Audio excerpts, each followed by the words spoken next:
ज्ञान, विद्या, कला यांची देवता देवी सरस्वती माता हिचे भारतातील मोजक्याच ठिकाणी मंदिरे आहेत. तर त्यापैकी गोदावरीच्या किनाऱ्यावर वसलेले बासर येथील एक महत्त्वाचे ज्ञान सरस्वती मंदिर आहे. तर माय जर्नीमध्ये आज आपण बासर येथील ज्ञान सरस्वती मंदिराला भेट देत आहोत. बासर हे ठिकाण तेलंगणा राज्यामध्ये निर्मल जिल्ह्यामध्ये येतं. याचं अंतर हैदराबादपासून साधारण 200 किलोमीटर आहे आणि नांदेडपासून साधारणपणे 80 किलोमीटर अंतर आहे. मला परभणीतून निघायचे होते म्हणून मी परभणीतून रेल्वे मार्गाने निघाले. तर रेल्वेने परभणीपासून साधारण 3 ते 3.5 तास बासरला पोहोचण्यासाठी लागतात. तर याचं अंतर 157 किलोमीटर आहे. मी इथं बासरमध्ये पोचले.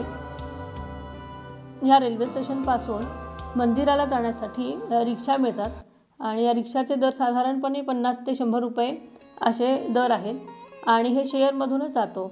तर आता आपण मंदिराला पोचलो. आपण पाहत आहोत मंदिराची प्रवेशद्वार. जनरली आपण मंदिराभोवतीच्या दुकानामध्ये ओट्याचे साहित्य, फळ, फुले आणि इतर साहित्य आपण बघत असतो. परंतु या मंदिरात मात्र आपल्याला वह्या, पुस्तके, पेन, पेन्सिली असे सगळे पाहायला मिळतं. कारण इथला प्रमुख विधी म्हणजे अक्षराभ्यासम हा आहे आणि ह्यासाठी वेगवेगळ्या प्रकारचे पाट्या, पुस्तकं, पेन वगैरे असे स्टेशनरी वस्तू इथं किंवा जे ज्ञानाशी रिलेटेड असलेल्या वस्तू इथं ठेवल्या जातात. मी वसंत पंचमीच्या दिवशी इथं दर्शनासाठी आली असल्यामुळे आज खूप गर्दी आहे मंदिरात आणि बऱ्यापैकी सर्वजण आपल्या आपल्या पाल्यांना किंवा बालकांना घेऊन इथं आलेले आहेत. आपण बघू शकतो गर्दी आहे. दर्शनाच्या रांगेत उभे असतानाच आपण थोडंसं मंदिराविषयी जाणून घेऊयात. महाभारताच्या युद्धानंतर कुरुक्षेत्राहून महर्षी वेदव्यास दक्षिणेकडे तपश्चर्येसाठी निघाले. दक्षिणेकडे दंडकारण्यामध्ये गोदावरीच्या तीरी कुमारांचल पर्वतावर म्हणजेच आताच्या ह्या ठिकाणी ते देवी सरस्वतीची आराधना करू लागले.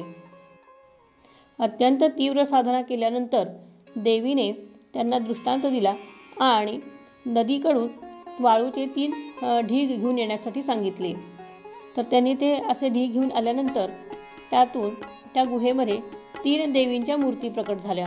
त्या म्हणजे महाकाली, महासरस्वती आणि महालक्ष्मी. तर ह्या 3 मूर्त्यांची प्रतिष्ठापना महर्षी वेदव्यासांनी या ठिकाणी केली. परंतु महर्षी वेदव्यासांनी सरस्वती देवीची आराधना केली असल्यामुळे हे मंदिर सरस्वतीचे प्रमुख मंदिर म्हणून प्रसिद्ध झाले. या मंदिरात महाकाली आणि महालक्ष्मीचेही मंदिरं आहेत. पुढे 6व्या शतकामध्ये विजयालुडू या शासकाने हे मंदिर बांधून घेतले. नंतर मुसलमानांच्या अंमलाखाली या मंदिराचा विध्वंस करण्याचा प्रयत्न झाला. तसेच देवीच्या मूर्तीची पण तोडफोड करण्याचा प्रयत्न झाला. परंतु मक्काजी पटेल या युवकाने अनेक त्याच्यासारख्याच युवकांचे संघटन करून या मंदिराचे रक्षण केले. महर्षी वेदव्यासांचं दीर्घकालीन वास्तव्य आणि तपश्चर्या यामुळे या क्षेत्रास वासर असे नाव पडले व कालांतराने त्याचे बासर असे नामाभिधान झाले. आता आपण मुख्य मंदिरात प्रवेश करतो झालो आहोत. तर इथं ह्या मंदिरामध्ये आपण असं ह्या उजव्या बाजूला पाहत आहोत. इथं अक्षराभ्यासाची सोय आहे. तर इथं लहान मुलांना प्रथम विद्याभ्यासाचे धडे शिकवले जातात. मी मंदिरात दर्शन घेतले. आपण पाहू शकतो मनमोहक मूर्तीचं शूटिंग करून देत नाहीत म्हणून मी फोटो दिला आहे. आपण दर्शन करून इथं बाहेर आलो आहोत. आज वसंत पंचमी असल्यामुळे इथं उत्सवाचं वातावरण असल्यामुळे खूप छान अशी सजावट केलेली आहे आणि गर्दी देखील भरपूर आहे. अक्षराभ्यासमची वेळ सकाळी 7:30 ते दुपारी 1 आणि दुपारी 2 ते संध्याकाळी 6 वाजेपर्यंत आहे. तर या वेळेत लहान मुलांना अक्षराभ्यासम शिकवला जातो. दर्शन करून मी बाहेर आले आणि लाडूचा प्रसादसुद्धा घेतला.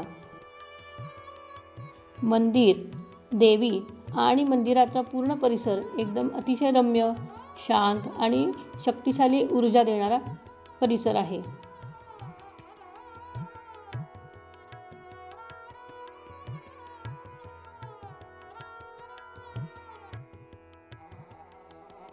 मंदिरामध्ये दर्शन करण्याच्या आधी गोदावरी नदीमध्ये स्नान करून येऊन मग शुद्ध होऊनच मंदिरात प्रवेश करण्याची प्रथा आहे.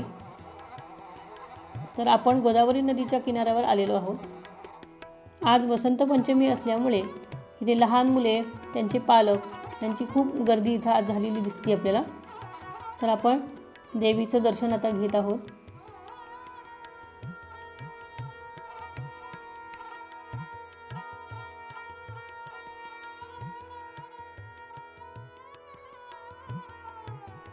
तर आता आपण गोदातीरी पोचलेलो आहोत. बरीच मंडळी आज इथं स्नान करत आहेत, शुद्ध होत आहेत.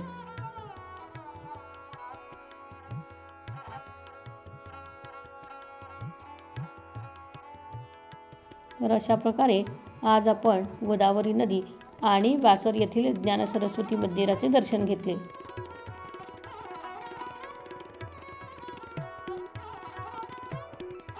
देवी सरस्वती मातेचा आशीर्वाद असाच आपल्यावर बरसत राहो हीच देवीच्या चरणी प्रार्थना. धन्यवाद.